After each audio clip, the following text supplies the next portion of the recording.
A man lies dead in an empty house, his face and limbs hideously contorted. The floor and walls of the room are spattered with blood. There are no wounds on his body. The scarlet thread of murder runs through the colorless skein of life, and our duty is to unravel it and isolate it and expose every inch of it.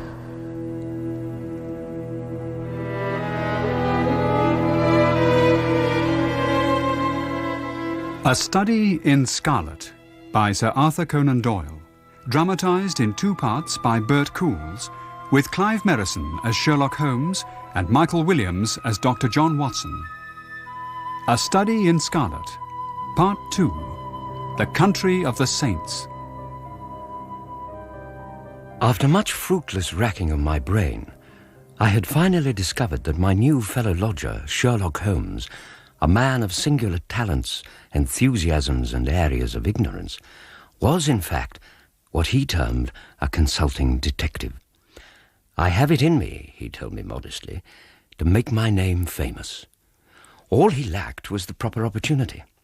I was convinced, though Holmes was not, that this opportunity had at last arrived, with the invitation by no less a personage than Inspector Tobias Gregson of Scotland Yard to investigate the bizarre murder of one Enoch J. Drebber.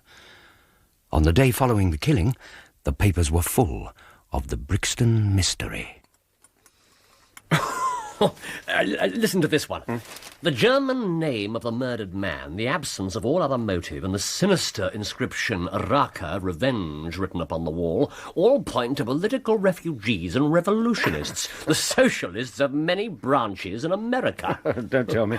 The Daily Telegraph. Very good, Watson. The piece also mentions the Weingericht, Aqua Tofana, the Carbonari, the Marchioness de Bronvilliers, the Darwinian theory, the principles of Malthus, and the Radcliffe highway murders. What do you have? The Standard. Lawless outrages of this sort usually occur under a Liberal government. They arise from the unsettling of the minds of the masses and the consequent weakening of all authority. Very true. Oh, and some new facts. Oh, good heavens. The deceased was an American gentleman. Oh, that's hardly new. Even Lestrade and Gregson discovered that. Who had been residing at the boarding house of Madame Charpentier in Camberwell with his private secretary, Mr. Joseph Stangerson. So, the mysterious Stangerson has been identified. Someone's been busy. Probably Gregson. We are glad to learn that Mr. Gregson and Mr. Lestrade of Scotland Yard are both engaged on the case. It is confidently anticipated that these 2 well-known officers will speedily throw light on the matter. Which one's that? Daily News. I told you that whatever happened, those 2 would be certain to score. That depends on how it turns out. Oh, bless you. It doesn't matter in the least. If the man is caught, it'll be on account of their exertions. If he escapes, it'll be in spite of their exertions. A fool can always find a bigger fool to admire him, as the old French poet said. Holmes? My dear fellow?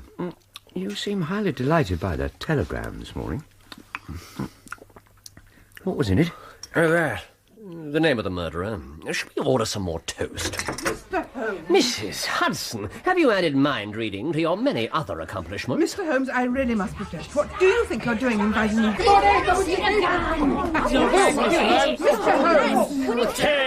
Holmes! Mr. Holmes, in all my years I have never witnessed such a display. Silence in the ranks. Mrs. Hudson, may I present the Baker Street Division of the Detective Police Force? In future, you must wait in the street. Wiggins, you can come up alone to report. Yes, sir. Now, was there anything else, Mrs. Hudson? There was not. Right. Have you found it yet? No, sir, we ain't. Well, you must keep on until you do. Here are your wages. Yes, there we are. Now go, and bring back a better report next time. Yes, sir. All right, you lot. Come on. Hold it. Put 'em back, Vicky. I ain't got nothing. Vicky. That's better. So long, gents.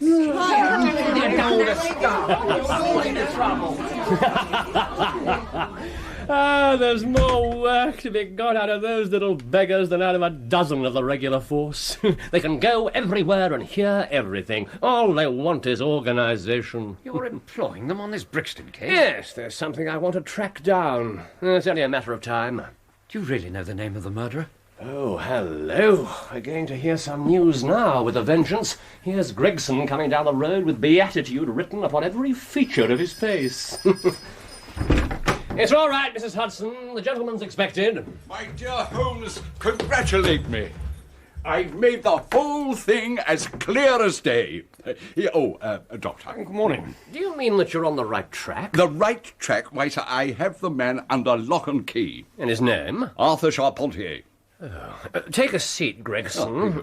Try one of these cigars. Yes, we're anxious to know how you managed it, aren't we, Watson? Well, yes. Of course we are. The fun of it is that fool Lestrade has gone off on the wrong track altogether.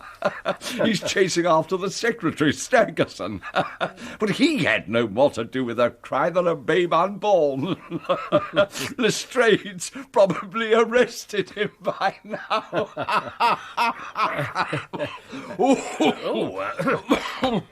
My dear Gregson. Oh, thank you, Mr. Holmes. How exactly did you get your clue? Yeah, well, now, I'll tell you all about it. Of course, gentlemen, this is strictly between ourselves. Of course. Well, the first difficulty was the tracing of this Drebber's movements prior to his murder. Now, you may not remember it, but there was a hat lying beside the body. Yes, made by John Underwood and Sons, 129 Camberwell Road. Oh, I'd no idea you noticed that. Have you been there? No. You should never neglect a clue, however small it may seem. To a great mind, nothing is little. Exactly. Well, I went to Underwood and Sons and had them checked back in their books. Now, that hat was bought by a Mr. Drebber and was delivered.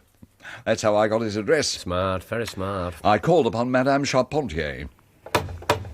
You know that feeling, Mr. Holmes, when you come up on the right scent, a kind of thrill in your nerves? I do indeed.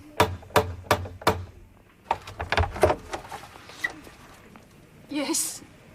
May I help you? I found her very pale and distressed. I began to smell a rat. Mother, who is it? The daughter also looked extremely red about the eyes. I determined to be direct with them. I am a police officer. Have you heard of the mysterious death of your late boarder, Mr. Enoch J. Drebber? Admirably direct, Gregson. Yes. Yes, we have. From the evening paper. Oh, it's quite exciting. What happened next? At what o'clock did Mr. Drebber leave your establishment yesterday? At 8 o'clock. And was that the last you saw of him? Yes. No. No, it wasn't. Alice. No good can ever come of falsehood, Mother. Let us be frank with this gentleman. We did see Mr. Drebber again. God forgive you. You have murdered your brother. I persuaded Madame Charpentier to make a clean breast of the facts. Now, apparently, this Drebber was a bit of a bad lot, and he and Stangerson were ordered off the premises. The Drebber had returned roaring drunk and made obscene advances towards her daughter. This was witnessed by the son, Arthur Charpentier, who soundly trounced the American and threw him out of the house. Surely, Inspector, that's exactly what one would have expected him to do. Yes, Doctor, of course. But then this Arthur followed Drebber out into the street to send him on his way. Now, both the mother and the daughter clearly heard the son's words. And they were? I mean it, Drebber, I'll kill you. The son didn't return to the house until the early hours of the morning. What is his version of events? Oh, some cock and bull story about just walking away and leaving Drebber lying in the gutter. Were there any witnesses? No, none we can trace. Charpentier thinks he may have heard a cab. Oh, well done, Gregson. This is vital information. You really are getting along. We shall make something of you yet. I flatter myself that I've managed it rather neatly. The whole case fits together uncommonly well. Did you say you've arrested Charpentier? Yes, late last evening. No doubt he'll sing a different song after spending the night as a guest of Her Majesty. Perhaps. Oh, I can't wait to see that fool Lestrade's face. Come in, Lestrade. What? Inspector Lestrade, gentlemen. Oh, by Jove. Thank you, Mrs. Hudson. Good morning, Mr. Holmes. Gentlemen. Is everything all right, Inspector? Oh, this is a most extraordinary case, a most incomprehensible affair. Oh, you think so, do you, Lestrade? Have you managed to find the secretary, Mr. Joseph Stangerson? The secretary, Mr. Joseph Stangerson, was murdered about 6 o'clock this morning. Stangerson murdered too? Are you sure? Extremely sure. It was I who discovered the body at Halliday's private hotel, Gower Street. Take a seat, Lestrade. Thank you. I knew that both Americans were intending to sail home from Liverpool, and I reasoned that Stangerson might still be planning to do so. That meant taking a Euston train. I and my men made inquiries at all the private hotels in the area of the station. But there must be over 100. Yes, but I tracked him down about 7 o'clock this morning.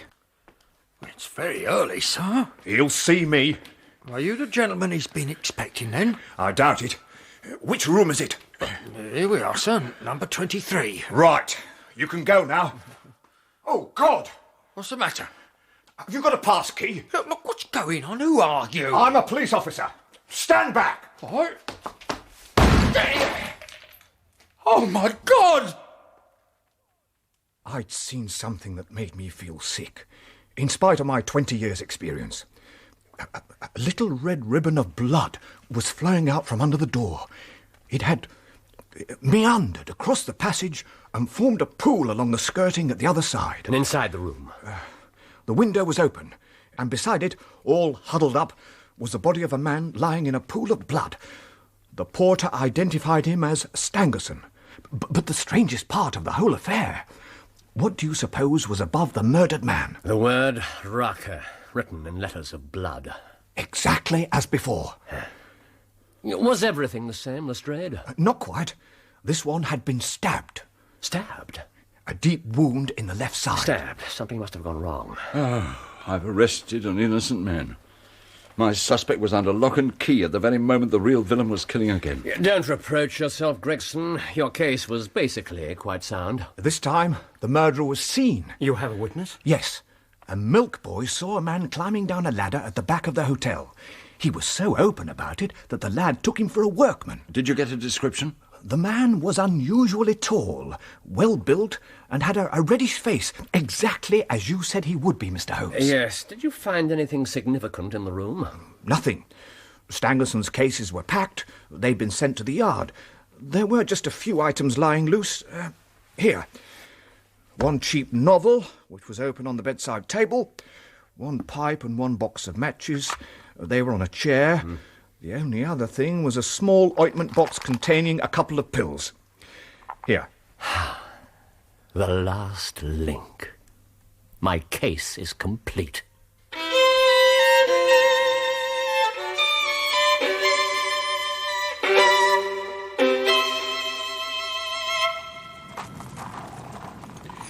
There you are, old girl. Easy. You won't have to put up with me much longer, I reckon. Ready? Well, off we go, then. Hey, cabby! Wait, mister. Oh, girl.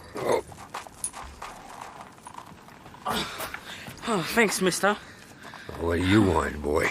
The governor in the office said your name's Hope. Jefferson Hope. Well, what if it is? There's a gent got a job for you. Good money in it, he said. Was this some kind of joke? No, honest, mister. I better not be. All right, where does he live? This gent of yours. Baker Street, 221B, Baker Street. Here's the poor creature, Doctor. You can see he's suffering. I tell the maid I'd ask you to put him out of his misery. She's down there now, sobbing her heart out. She really loves this old dog. Don't worry, Mrs. Hudson. He won't suffer much longer. Thank you, sir. I'll go and tell the girl. Oh, easy, boy. Poor old fella. Now, look, Mr. Holmes, what exactly is all this about? Why have you sent for this animal? Patience, my friend. I now have in my hands all the threads which have formed such a tangle. I am as certain of the main facts as if I had seen them with my own eyes. I will give you a proof of my knowledge. Doctor, are these ordinary pills? Here. No, they're not. They're unusually light and transparent. Probably soluble in water. I couldn't really say any more without a proper analysis. I believe we have a quicker method to hand. I shall cut one of the pills in two and put one half safely back in its box. Now, if we put a little water in this saucer, then you will perceive that the doctor is right, and the half pill readily dissolves in it. Mr. Holmes, this may be very interesting, but I cannot see what it has to do with this case. It has everything to do with it. I shall now add a little milk to the mixture to make it palatable. Now, on presenting it to the dog, we find that he laps it up quickly enough. Now, Holmes? If you'll excuse us, Mr. Holmes, my colleague and I have a murderer to track down. Wait! It can't be a coincidence. It's impossible that it should be a coincidence. The very pills which I suspected in the case of Drebber are actually found after the death of Stangerson, and yet they're inert. What can it mean? What can it mean? Ah, I have it. I have it. The other pill. The other pill. Cut it in two. More water. Yes, dissolve it. Milk. Stir. Right. Here you are, boy. Try this. Look, Watson. Look. Gregson. Lestrade. What's the matter with the animal? Ha-ha! It's dead! It's dead! My God! Good Lord. Poor creature. Of the two pills in the box, one was the most deadly poison and the other was entirely harmless. Oh, I ought to have known that before I ever saw the box at all. I'll have that pill box back, if you please. And now look here, Mr. Holmes, we are all ready to acknowledge that you're a smart man and have your own methods of working, but we want something more than theory and preaching now. It's a question of taking the man. Gregson made his case out and he was wrong. I went after my man, Stangerson, and I was wrong too. You've thrown out hints here and hints there, but can you name the man who did it? Any delay in arresting the killer might give him time to strike again. The doctor's quite right, sir. There will be no more murders. You can put that consideration out of the question. You ask me if I know the name of the assassin. I do. Then it's your duty to... The mere knowing of his name is a small thing, however, compared with the power of laying our hands upon him. Give us the name, Mr. Holmes. If this man gains the slightest suspicion that the official force is onto him, he would change his name and vanish in an instant. You would be powerless to trace him. And now look here, sir, this is not good enough. You must give us the name. No. I cannot. Yes. What is it, Mrs. Hudson? Someone for you, Mr. Holmes. Beg pardon, sir. Oh, really? Yes, Wiggins. I've got a cab downstairs. Oh, good boy. Here. Oh, thanks, sir. The cabman may as well help me with my boxes. Ask him to step up, Wiggins. Yeah, right away, sir. What's this about, Mr. Holmes? I hope you're not planning to leave the capital. Doctor, be so good as to fetch my handcuffs. Your handcuffs? In my writing desk, right-hand drawer. Oh, certainly. Here you are. Mr. Holmes. Why don't you introduce this pattern at Scotland Yard? Look, they fasten in an instant. The L pattern's quite good enough, if we can only find the right pair of wrists to put them on. Very good, very good. Excuse me, gentlemen, while I just strap up this portmanteau. Mr. Holmes? Ah, cabby, just give me a help with this buckle, would you? Move aside, sir. Now let me do it. What? Gentlemen, let me introduce you to Mr. Jefferson Hope, the murderer of Enoch Drebber and of Joseph Stangerson. No! Stop him! No, you don't. Hold him still! I've got his legs! I've got him.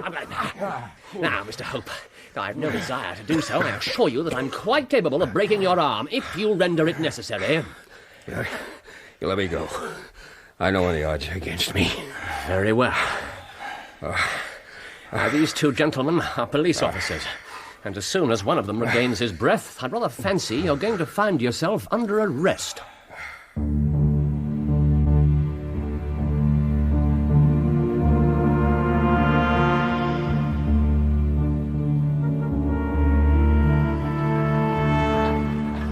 Are you all right up there, Lestrade? Everything well under control. If he ever leaves the force, he's got a second career ready and waiting. I heard that. Are you in much pain? No worse. Mr. Holmes, is it? Sherlock Holmes. Well, Mr. Sherlock Holmes, if there's a vacant place for a chief of the police, I reckon you're the man for it. It's quite enough from you, Hope. Oh, really, Gregson? It was the ring that gave it to me, of course. That and the wheel marks in the mud of the Brixton Road. If that night had been dry, I never would have found you, Hope. Can't we save this till we get to the yard, Mr. Holmes? The marks in the road showed me that the horse had wandered on slightly between arriving and departing, and that would never have happened if anyone had been in charge of it. It was clear from the footprints that only 2 men were ever there, so it followed that the driver of the cab was also the murderer. But how the devil did you know my name? As I said, through the ring. It was a question of motive. Despite your clumsy attempt to implicate German radicals, it was clear that the murderer... papers had been full of secret societies and the like. I thought it might throw you off the scent. Well, it didn't. Carry on, Mr. Holmes. Political assassins are only too glad to do their work and to fly, whereas this murder had been done most deliberately. So it was a private matter.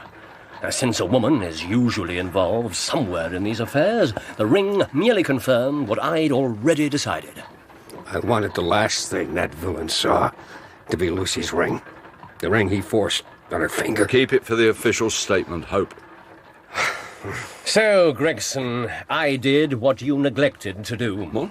I telegraphed the Cleveland police for information concerning Drebber and trouble over any woman. The answer was conclusive.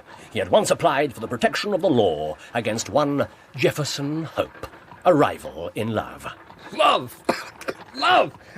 I wish I could have seen him die.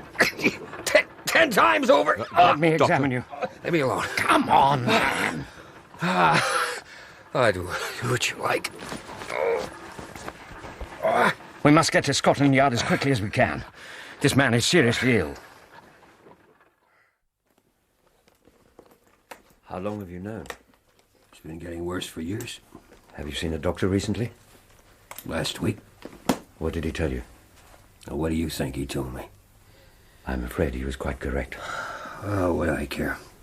I've done my work. Look, Doctor, what exactly is all this about? Mr. Hope has an aortic aneurysm.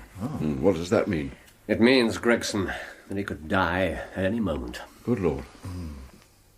Is that right, Doctor? Yes, quite right. It's a failure of the main blood vessel leading from the heart. It swells up and eventually bursts. There's no cure. I got it from overexposure and underfeeding in the Salt Lake Mountains. I don't care how soon I go, but I should like to leave an account of this affair behind me. I don't want to be remembered as a common cutthroat. Lestrade, what do you think? Well, he's obviously seriously ill. If we take a statement from him now, it's quite likely to be thrown out of court as unreliable. Or coerced. On the other hand... Exactly. Jefferson Hope. I am Inspector Tobias Gregson, and this gentleman is Inspector Giles Lestrade. You are at liberty to make your statement to us, but I am obliged to warn you that it will be taken down and may be presented in evidence at your trial. Very well. I'm on the brink of the grave. I'm not likely to lie to you. Every word I say is the absolute truth. I have to start some 40 years ago. In the whole world, I doubt if there's a more dreadful place in the great Central American desert. It's nothing but death, desolation. But if you'd been there, gentlemen, on one particular day all those years back, you'd have seen something moving, something alive. Hush, child, hush. Shh. That's it. There's no sense in crying now, child. It ain't gonna help. The man's name was John Ferrier. The child was called Lucy. Baby, shh. We'll find a river by and by. By and by. John Ferrier told me once that he carried that baby 3 days, 3 nights across the plains. Both their parents were dead, along with the rest of the wagon train. And he looked after her like she was his own. but they never did find that river. Here, drink this. Slowly. Just a sip. That's it. A baby. She's asleep, peaceful as you like. God be praised. Amen. Amen. Shh. Don't try to speak. You're safe now. Safe? What are you people doing in this wilderness? Who are you? We are the persecuted children of God, the chosen ones of the angel Moroni. We are the people of the holy Joseph Smith and his prophet. God in heaven, you're the Mormons. We are the Mormons. 10,000 of them there were, trekking across the desert, looking for their promised land. And they'd found John Ferrier and the babe. I suppose you'd have to call it a miracle. As soon as he was able to walk, he was taken to one particular wagon. It was bigger and finer than the rest. Welcome, John Ferrier. I have been told your story by Brother Stangerson, who found you, and to whom you owe your life and that of the child. I'm grateful to him, to all of you. Are you the leader? We are led by the hand of God. Amen. Amen. Of course. If we take you with us, it can only be as believers in our own creed. We shall have no wolves in our fold. Will you come with us on these terms? I guess I'll come with you on any terms. Brother Stangerson? Prophet? Let it be your task to teach him our holy creed. Come, Brother Ferrier. You're in my care now. My wives will see to your needs. Brother Stangerson. Remember that now and forever you are one of us. Brigham Young has said it, and he speaks with the voice of Joseph Smith, which is the voice of God. I guess we can skip a good few years. John Ferrier recovered from his ordeal well enough. Distinguished himself as a guide, hunter. Lucy, well, I'll come to Lucy in a minute or so. When they finally stopped their wanderings, Ferrier was granted as good a stretch of land as any of the men, save Young, of course, and excepting the four elders, Kemble, Johnson, Stangerson, and Drebber. His name was known, respected, but for all the respect, there was one thing about John Ferrier that offended the rest of the Mormons. I will not do it, Lucy. I've gone along with all the rest, but that... No, don't distress yourself, Father. They cannot compel you. Oh, you're right, child. Let them say what they will. What are they saying? They say I'm not a true follower of the faith, or that I care only for money, and the real reason I refuse to take any wives is because I begrudge the expense. The friendlier ones say I hold myself single in memory of a long-lost love who pined away on the shores of the Atlantic. Oh, how romantic. You sweet child. Though the fair Lucy was no longer a child. I was a prospector in those days. Come to the city to raise capital to work some lodes I discovered. That day I met Lucy. I don't know, gentlemen. It was as if a whole new stretch of land had been opened up in front of my eyes that I never knew existed. And I was a strong-willed young man. Whatever I undertook, I was accustomed to success. Lucy! Jefferson! Lucy, listen. I have to go away. Go away? Well, for a month. 2 at the most. 2 months? No, you can't. I'll die. You'll not die. But 2 months at the most. And then I'll come back. I'll ask you to be mine. Oh, Jefferson. Your father has given me his consent. Well, of course, if you and Father have arranged it all between you, there's no more to be said. So you will? Look, the longer I stay, the harder it'll be to go. Goodbye. Bye, Lucy. In 2 months, you'll see me. Goodbye, my love. Less than 2 months. Oh, Jefferson. Oh, if I'd known. If I'd had the smallest suspicion. Do you think I would have ridden away like that? Do you? Do you? Easy. Here, drink this. Here. Slowly. Look, I think we should postpone this. No. No, I must continue. Doctor, what's your opinion? I think we should carry on. But before we do...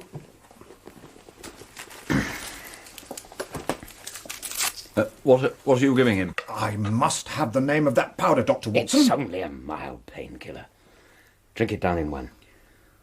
Good. Thank you, Doctor. All right. You have to understand that to hold any kind of unorthodox opinion was a dangerous matter among the Mormons. To fall foul of the elders was a terrible thing. Close the door, if you please. Yes, Brother Young. My daughter has gone to the city, but I could prepare some refreshments. It is of your daughter that I wish to speak. Lucy. There are stories of her which I would fain disbelieve. Stories that she is sealed to some Gentile. What is the 13th rule in the code of the St. Joseph Smith? You claim to be a loyal member of the church, wise in its teachings. What is the 13th rule? That every maiden of the true faith marry one of the elect.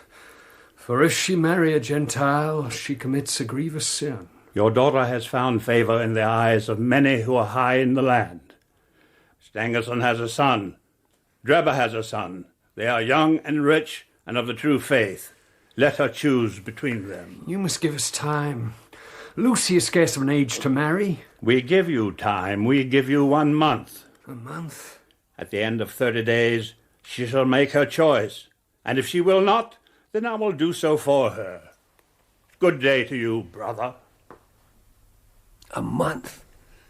I had been gone scarce 3 weeks. I discovered later that Ferrier sent a message after me the next day. It was that same day that he arrived home to find 2 young men in possession of his sitting room. I guess you don't know us, brother. This here is Enoch, the son of Elder Drebber. Greetings, brother. And I'm Joseph Stangerson. I traveled with you when I was just a lad, when the Lord stretched out his hand and gathered you into the true fold. As he will all the nations in his own good time. He grindeth slowly, but exceeding small. Amen, Brother Drebber. I'd guessed who you were. Then you must surely know why we're here. Oh, I know your purpose right enough. As I have only 4 wives, and Brother Drebber here has 7, it appears to me that my claim is the stronger. The question is not how many we have, but how many we can keep. I'm the richer man. But my prospects are better. I'm your elder and higher in the church. What say you, Brother Ferrier? I say this. I don't want to see either of your faces again.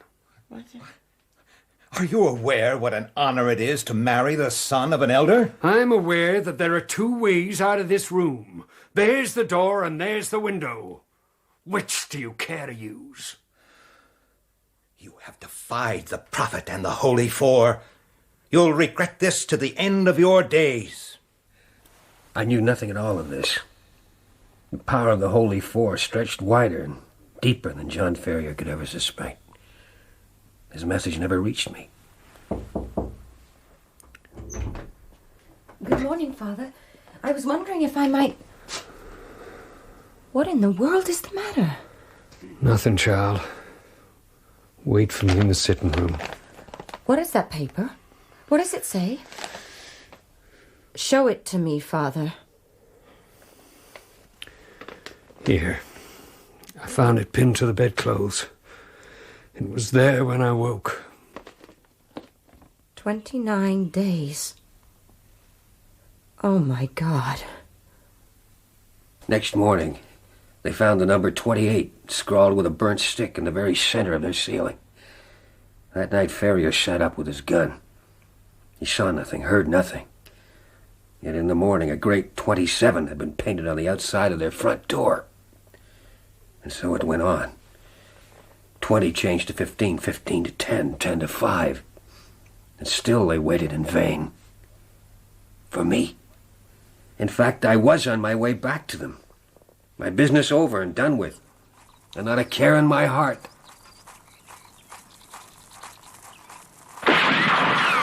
Oh, boy! Drop your rifle! Man said to drop your rifle.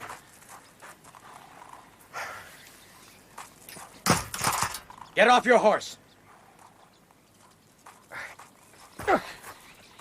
He sure doesn't look much, does he, brother? Look, if you're planning to... Oh! That's enough, Drebber. Drebber, I'll remember that name. If you're planning to rob me, get on with it. Oh, we're planning to rob you, all right. Leastways, one of us is. But not yet. In 4 days' time. What do you mean? 4 days? Jefferson Hope. You know me. What is this? Keep your filthy heathen hands off the Ferrier girl. Lucy! Yeah, she's meant for better than you, Hope. Me, for instance. Or my friend here. Pretty soon that trim little body's gonna be cuddling up to one of us. You bastard! You will show respect to us. I am Joseph Stangerson, first son of Elder Stangerson. When you speak to me, you speak to the prophet himself. Stangerson? Drebber and Stangerson. That for your prophet! And I hoped you were going to be reasonable. Teach him how to be reasonable, Brother Drebber. Oh, my pleasure, Brother Stangerson. Oh! Oh!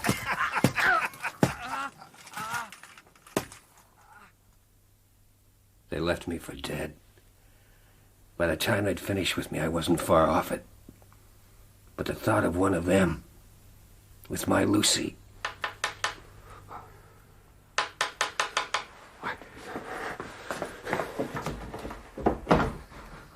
Who's there?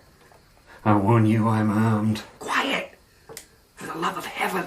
Good God, you nearly had my gun in your face. For pity's sake, get me inside. They're all around the house. The devil they are. Here, take my arm.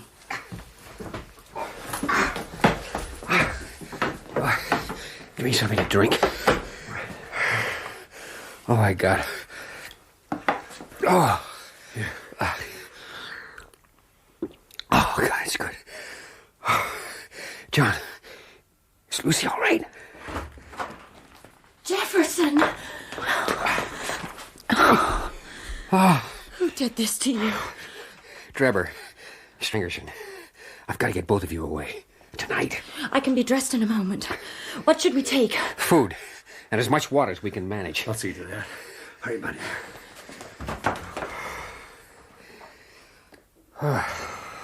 John? What is it, son?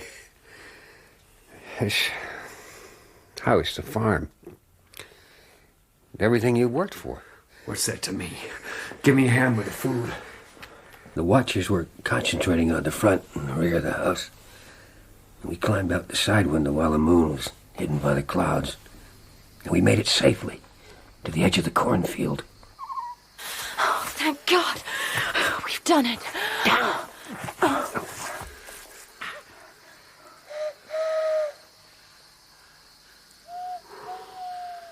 They're everywhere. Not a sound. 9 to 7. 7 to 5. What news? If the girl remains stubborn, we strike tomorrow at midnight. The prophet's orders. Then there'll be some fun. Brother, I'll tell the others. Is it safe to move on? We must. Everything depends on speed.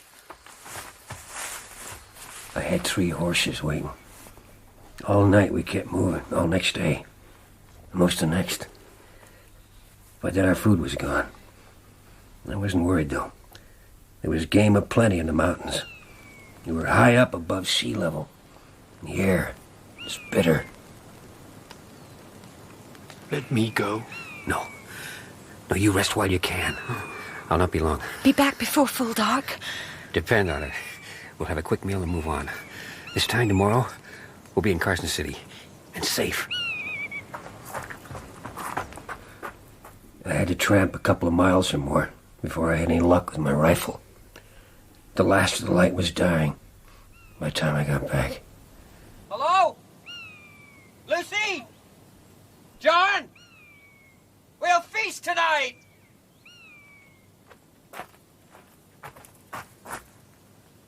Oh, sweet Jesus. Lucy? Lucy!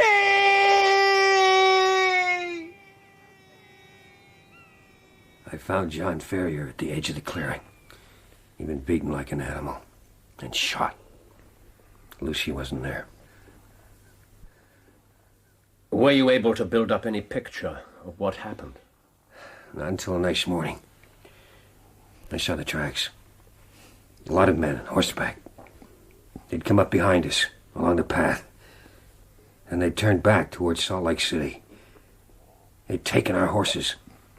But I set off after them. How long did it take you? 6 days. By the time I reached the city, I must have looked a wild sight. I stayed in the shadows. The streets were hung with flags. They were celebrating the marriage of an elder son. All I heard was talk about the great rivalry between these two fine young men. On the very day I got there, the prophet had given my Lucy to Enoch Drebber. What did you do? I went back into the mountains. I suppose I must have lost my senses for a time. When I came to myself, I returned to the city. I knew what I'd find there. I knew she was dead. Dead of grief and shame. Some of Drebber's other wives were keeping vigil over her body. I took his ring from her finger. I'd not have her buried in Drebber's ring. And I vowed I'd not rest till I'd made them pay for what they'd done to my love. The rest is easily told. There was a great split among the chosen people. Many gave up the faith. Drebber, Stangerson among them. John Ferrier's fortune had made Drebber a rich man. But for some reason, he and Stangerson stuck to each other's company and set off to travel together. They were rich and I was poor, but I dogged them. I followed them across 2 continents. Sometimes I nearly caught up with them. Other times I lost the trail for long stretches. But always, I kept going. Always. Just how long has this business been going on? 20 years. 20 years. And eventually I tracked them here, in London. Were you obtained employment as a cab driver? Wherever they went, I was always at their heels. At first I planned to surprise them. I reckon they thought I was dead years before. But they somehow got wind of me. They were cunning. Never went out alone. Hardly ever after nightfall. And I thought it was all up. I knew I had no chance against the two of them together if they were on guard. But they got careless. Drebber had taken to drink. It wasn't only the drink. In the end, it was a woman that did for him. I liked that. It was fitting. I'd sat in my cab and watched when the two of them were thrown out of that boarding house. I knew why. And I sat and watched again when Drebber went back after that pretty face and her brother lashed into him in the street. And I tell you, I enjoyed that. I waited till the boy had finished with him. And I drove up to where Drebber was lying in the gutter. Charpentier's cab. I didn't believe him. Now, Drebber didn't recognize me. He was practically out on his feet from drink and the thrashing he'd had. He asked me to take him to his hotel. But you didn't. You took him to an empty house in the Brixton Road. I'd found it weeks before. I knew I could get inside easy enough when the time came. And I had him on his own. At last.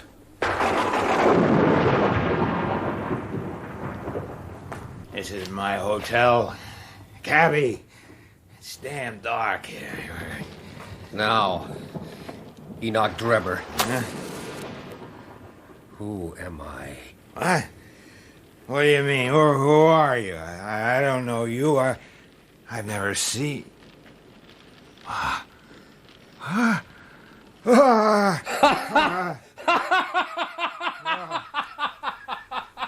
I'd always known that vengeance would be sweet, gentlemen. But I'd never hoped for the contentment of soul that I felt at that moment. It was like madness. The pulses in my temples beat like sledgehammers, and I believe I'd have had some sort of fit if the blood hadn't gushed from my nose and relieved me. Keep away from me, Hope. You're insane. Look at this ring, Drebber. This is the ring that killed Lucy Ferrier when you forced it on her finger and dragged her off to your shameless harem. Now look at it. It'll be the last thing you ever do look at. Would you murder me? I'm no murderer. We'll let the high God judge between us. There are 2 pills in this box. Choose and eat. No. There's death in one and life in the other. I'll take what you leave. No. Choose! No! Choose! Let's see if there's justice on the earth or if we're ruled by chance. Now choose! By God, I will murder you where you stand!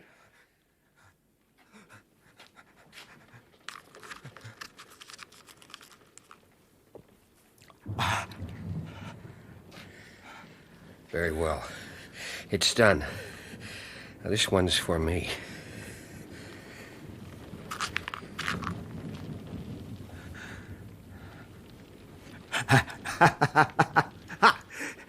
I've beaten you, Jefferson Hope.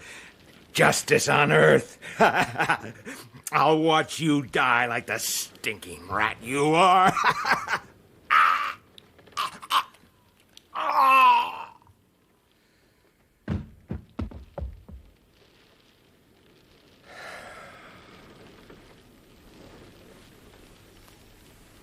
That's how Enoch Drebber came to his end.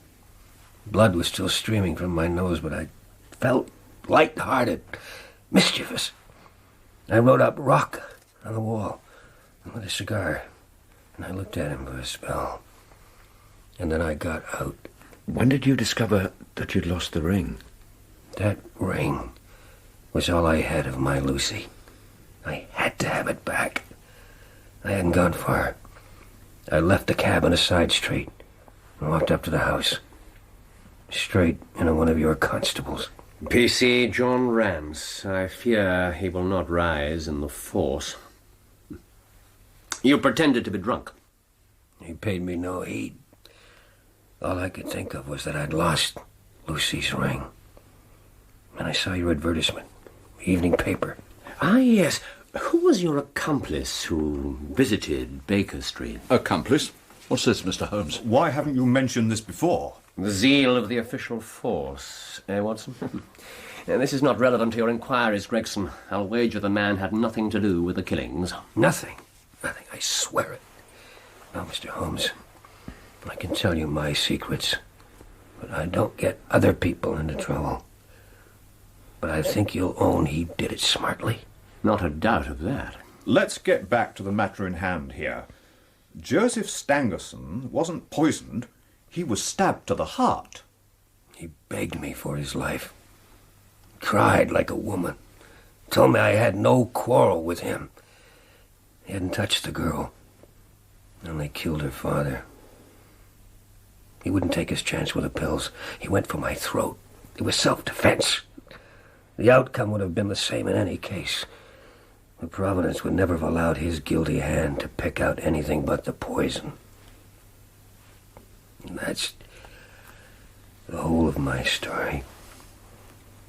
You may consider me to be a murderer. But I say I'm just as much an officer of justice as you are.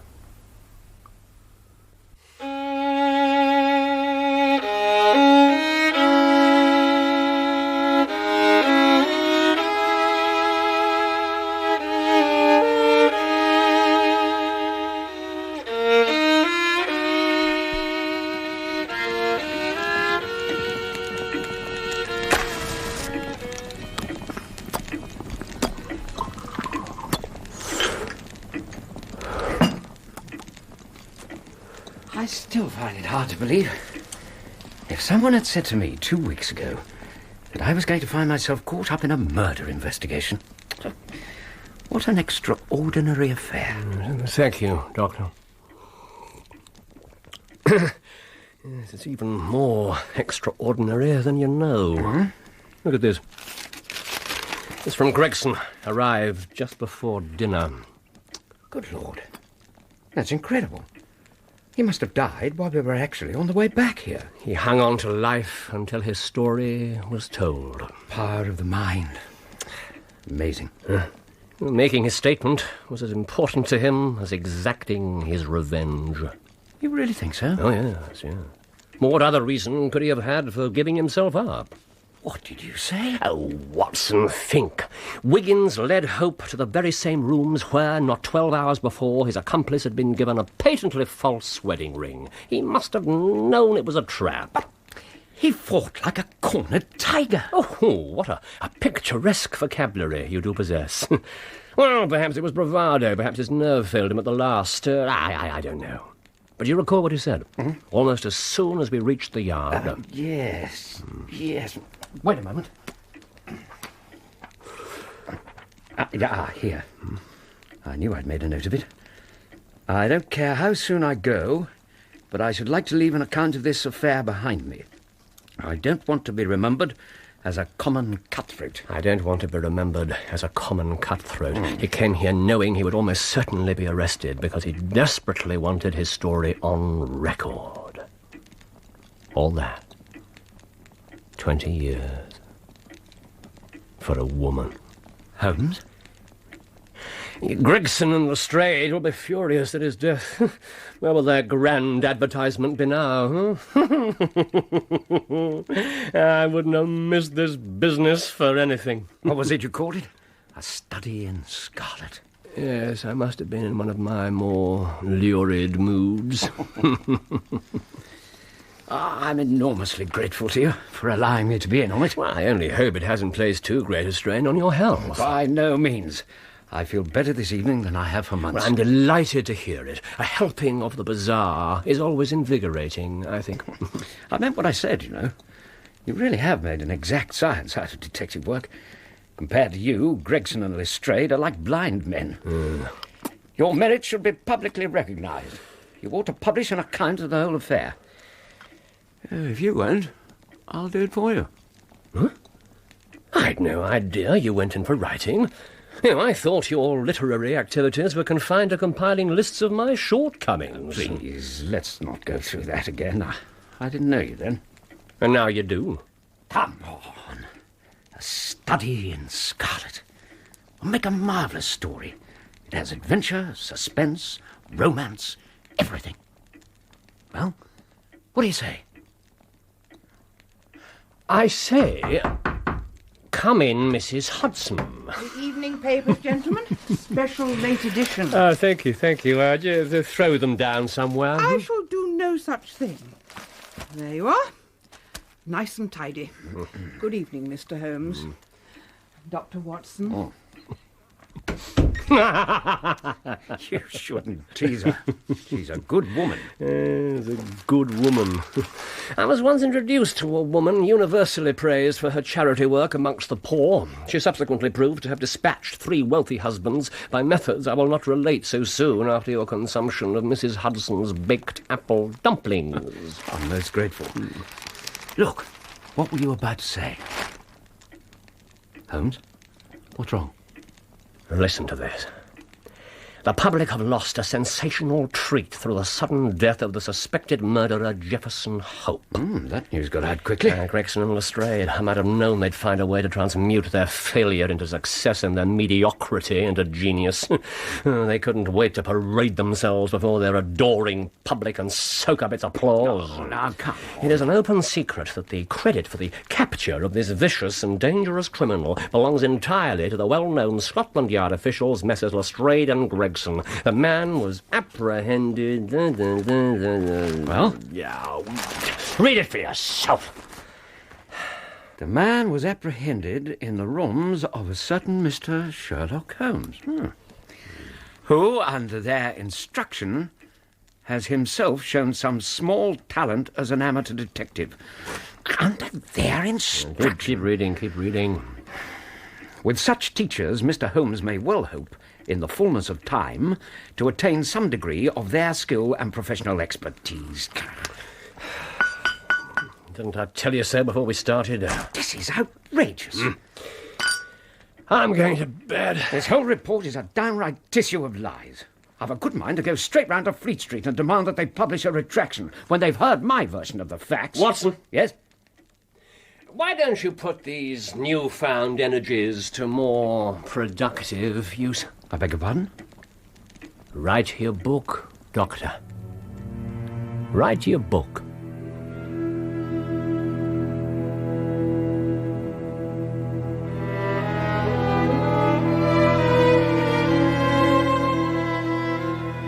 That was part 2 of A Study in Scarlet by Sir Arthur Conan Doyle, dramatised in 2 parts by Bert Coules, with Clive Merrison as Sherlock Holmes and Michael Williams as Dr. John Watson.